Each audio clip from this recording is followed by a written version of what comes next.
우리는 어린 시절부터 부모님을 통해서 사랑은 이런 거야 라는 기준을 무의식에 각인시킵니다. 부모님의 모습이 아무리 불건강하고 비뚤어진 것이라 할지라도 우리는 그 모습에 익숙해지면서 그 익숙함을 안전함으로 받아들여요. 문제는 우리가 성인이 된 후에도 이 믿음이 계속해서 우리의 삶에 영향을 미친다는 건데요. 우리는 우리가 원하는 걸 끌어당기기보다는 우리가 어린 시절부터 경험해온 그 익숙한 에너지를 끌어당깁니다. 그것이 우리에게 고통을 준다고 할지라도요. 우리의 에고는 새로운 것을 두려워합니다. 우리가 나는 이제 나를 소중히 대해주는 사람을 만나고 싶어 라고 생각할지라도 에고는 아니야, 넌 지금처럼 대우받는 게 안전해 라고 이야기해요. 에고는 익숙함을 안전함으로 받아들이기 때문이죠. 그리고 종종 이런 패턴은 불건강한 남성성, 즉 여성을 소진시키고 착취하는 파트너를 우리에게 끌어당기는데요. 오늘은 이 여자를 착취하는 남자들에 대해서 이야기해보려고 합니다. 여러분이 왜 자꾸 고통스러우면서도 이러한 유형의 남자에게 끌렸던 건지, 이 반복에서 벗어날 수 있는 방법은 무엇인지 이 영상이 여러분에게 실마리가 되어줄 거예요. 여성성과 연애에 대해서 더 깊이 배우고 싶으시거나 자기 사랑을 머리로만 아는 걸 넘어 저와 함께 체화해 나가고 싶으신 분들은 위쪽 링크를 참고해주세요. 어릴 때 부모님이나 선생님에게 이런 말 많이 듣지 않으셨어요? 너 왜 그렇게 이기적이야? 양보 좀 해. 너 그렇게 욕심내면 나쁜 아이야? 이런 말들은 우리 내면 깊은 곳에 나는 무언가를 원하면 안 된다. 내가 나를 위하는 것은 나쁜 것이다. 라는 강력한 믿음을 새겨 넣어요. 그리고 그 믿음은 자라나면서 이렇게 변형됩니다. 나는 나를 희생해야 사랑받을 수 있다. 내가 더 많이 주는 게 착한 거다. 여러분이 여러분을 착취하는 남자에게 끌리는 건 여러분 안에 이러한 믿음이 자리 잡고 있기 때문이에요. 하지만 타인을 위해서 언제나 희생만 하고 살아가는 사람은 결국에는 소진되고 마는데요. 그게 정답이 아니기 때문이에요. 우리는 각자의 행복을 추구할 권리가 있고요. 그렇게 우리가 우리의 행복과 정렬된 삶을 살 때 우리는 소진되는 게 아니라 충만함을 느낍니다. 도덕적인 지적은요, 굉장히 강력한 가스라이팅 수단이에요. 많은 사람들, 특히 여성들이 이 가스라이팅의 희생자가 되어서 본인이 원하는 걸 표현하지도 펼쳐내지도 못한 채 참고 살아가고 있는데요. 그게 착한 것이라는 믿음과 세뇌 때문이죠. 그렇게 여성들을 억누르는 걸 통해서 이득을 보는 사람들은 누구일까요? 도덕이라는 것 자체가 사람들 머릿속에 존재하는 환상임에도 많은 사람들은 이 도덕이라는 잣대를 본인을 검열하고 남들을 공격하는 수단으로 삼고 있어요. 그리고 정작 이 도덕을 운운하는 사람일수록 진짜로 도덕적인 사람은 드뭅니다. 착한 여자 컴플렉스는요, 나를 나쁘게 대하는 사람들을 내가 정당화하게 만들어요. 그리고 그걸 노리고 들어오는 사람들이 반드시 있습니다. 내가 나를 보호하려고 썼던 착한 여자라는 가면인데 그것은 결국 내가 남에게 이용당하게 만듭니다. 착취남은 처음부터 나 너 이용할 거야 라고 대놓고 말하지 않아요. 오히려 처음에는 매너 있고 다정하게 다가옵니다. 달콤한 말을 하면서 여자와 빠르게 가까워지려고 하죠. 하지만 본색이 금방 드러나요. 착취하는 남자들은 여자에게 주는 걸 싫어하거든요. 이 남자들은 여자를 통해서 무언가를 얻으려고 하고 여자를 이용하려고 하지 여자한테 내가 뭘 해줄 수 있을까에는 크게 관심이 없어요. 이런 남자들은 항상 여자에게 더 달라고 합니다. 더 갖고 와, 이것밖에 없어? 이런 마인드죠. 여자가 자기한테 시간과 정성을 투자하는 건 당연하게 여기면서 여자가 그것을 요구할 때는 바쁜 척, 피곤한 척 핑계를 댑니다. 이게 착취남들의 전형적인 모습이에요. 본인은 노력하지 않으면서 사랑이라는 이름으로 여자가 모든 걸 해주길 바라는 것. 착취하는 남자는요, 여자를 파트너로 보는 게 아니라 자원으로 봅니다. 여자의 시간과 에너지, 몸, 헌신까지도요. 여자가 서운했던 일을 말을 하면 그게 왜 문제야? 라는 태도로 나오면서 본인이 그럴 수밖에 없는 그럴듯한 이유를 설명해요. 이 사람들에게 늘 그럴듯한 변명이 있어요. 또한 여자한테 가장 기본적인 걸 해주면서 와, 나 진짜 멋있지. 이 정도면 충분하잖아. 이런 뉘앙스를 풍깁니다. 여러분은 물고기가 헤엄을 치면 잘한다고 칭찬하나요? 아니죠. 헤엄치는 건 물고기가 당연히 해야 하는 일입니다. 따라서 남자가 데이트 비용을 내고 책임감이 있다고 해서 그걸 너무 신격화하실 필요는 없어요.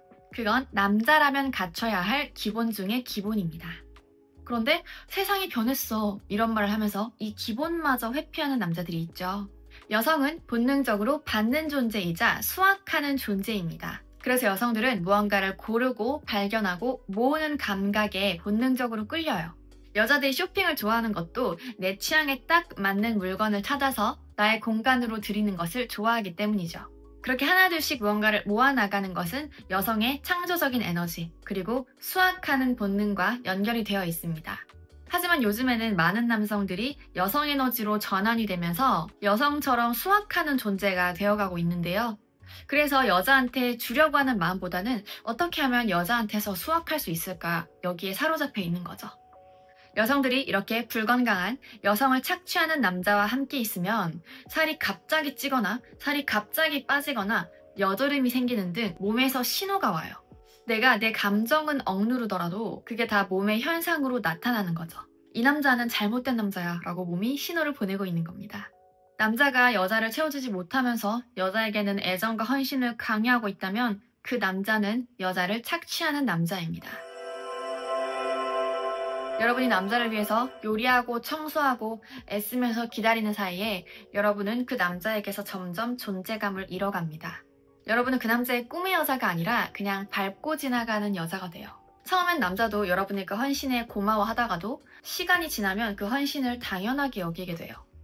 제 지인 중에도 이러한 사례가 있었는데요. 남자친구가 회사에 취업을 해서 정착하는 걸 도와주기 위해서 본인의 집도 내주고 빨래도 해주고 요리도 해주고 청소도 해주면서 거의 아내 혹은 엄마처럼 헌신을 해주었어요. 그런데 그 남자는 그걸 다 받고서 나중에 결국에는 부모님의 반대를 이유로 그 여자에게 이별을 통보하더라고요. 여러분이 아직 그 남자의 여자친구도 아내도 아닌 상태라면 그에 걸맞은 대접을 해주지 마세요. 여러분이 여자친구일 때 여자친구로서의 행동을 해주시고요. 여러분이 아내일 때 아내로서의 행동을 해주세요. 그 남자의 의도와 성실함, 진심이 보이기 전까지는 아무것도 미리 주지 않아도 괜찮아요. 자기 기준이 없는 여자는요, 남자를 위해서 헌신만 하다가 남자가 다른 여자에게 가기 위한 발판으로 전락합니다. 남자는 본인에게 헌신하는 여자가 아니라 본인이 헌신하는 여자에게 사랑을 느끼거든요. 착취하는 남자들은요, 여자의 선한 마음을 에너지 공급원으로 사용해요. 그것은 여자가 소진될 때까지 계속되고요. 여자가 더 이상 그 남자에게 줄 에너지가 남아있지 않을 때, 혹은 그 남자가 드디어 도약할 준비가 되었을 때 그 남자는 여자를 떠나게 됩니다. 관계를 유지하기 위해서 끝없이 참고 남자가 떠날까봐 여러분의 기준을 무너뜨리는 삶은 이제 더 이상 유효하지 않아요. 그렇게 선언을 하세요. 여러분이 기준을 세우면 가짜들은 자연스럽게 사라집니다. 처음에는 이러다가 다 떠나면 어떡하지 하는 두려움이 올라올 수도 있어요. 그런데 오히려 그건 잘된 상황이에요. 애초에 여러분에게 진심이 아닌 사람들에게는 여러분의 에너지를 투자할 필요가 없습니다. 진짜 사랑은요, 여러분을 위축시키는 게 아니라 여러분을 더 편안하게 해주고 여러분이 더 빛나게 해줄 거예요. 그리고 그러한 사랑을 부르는 힘은 여러분이 스스로를 여왕처럼 대하는 데서 시작합니다. 매 순간 나는 소중한 사람이다 라는 것을 전제로 모든 행동을 해보세요.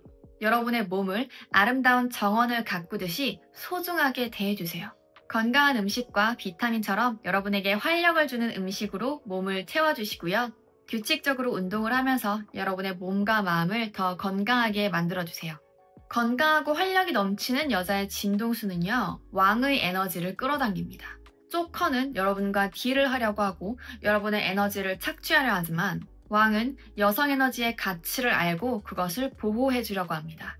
여러분이 스스로의 몸을 존중하고 자기만의 기준을 세우는 것이 조커와 왕 중에 어떤 남자가 여러분의 삶에 들어올지를 결정해요. 여러분이 스스로를 막대하면 밖에서도 여러분을 막대하고 착취하는 남자가 끌려오고요. 여러분이 스스로를 아끼고 사랑해주면 밖에서도 똑같이 여러분을 아끼고 사랑해주는 남자가 찾아옵니다.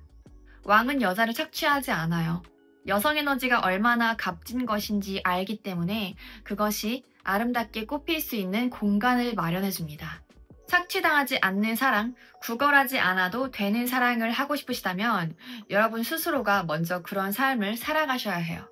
흔들리지 않는 에너지는 그 자체로 큰 매력이에요. 여러분의 여성 에너지를 이용하려는 남자가 아니라 여러분에게 애정을 심고 여러분을 책임질 준비가 된 남자와 함께하겠다고 선언하세요. 사랑은요, 여러분이 더 많이 참는다고 해서 얻어지는 게 아니에요. 진정한 사랑은요, 여러분이 기준을 세우는 순간 시작됩니다. 이제는 여러분이 지금껏 감내해온 그 익숙한 고통을 여러분만의 새로운 기준으로 바꿀 때예요. 여러분은 충분히 더 많은 사랑을 받을 자격이 있기 때문입니다. 기준이 있는 여자는 스스로를 보호할 줄 아는 여자이자 스스로의 가치를 아는 여자예요. 여러분이 스스로를 먼저 선택할 때 이 세상도 여러분을 다르게 대하게 될 거예요. 여러분에게서 시작된 고통은 아니지만 여러분이 그 고리를 끊을 수 있습니다. 여러분이 자신을 사랑하는 그 모습은 여러분이 다음 세대에게 줄 수 있는 최고의 선물이 될 거예요. 오늘 영상이 도움되셨다면 구독과 좋아요, 알림 설정 눌러주시고요. 오늘 영상을 통해서 어떤 걸 느끼셨는지 이모지 하나 남겨주세요. 헌신하는 여자에 대해서 더 궁금하신 분들은 이 영상을 참고해주시면 좋을 것 같아요. 저는 다음 영상으로 다시 찾아오겠습니다. 감사합니다.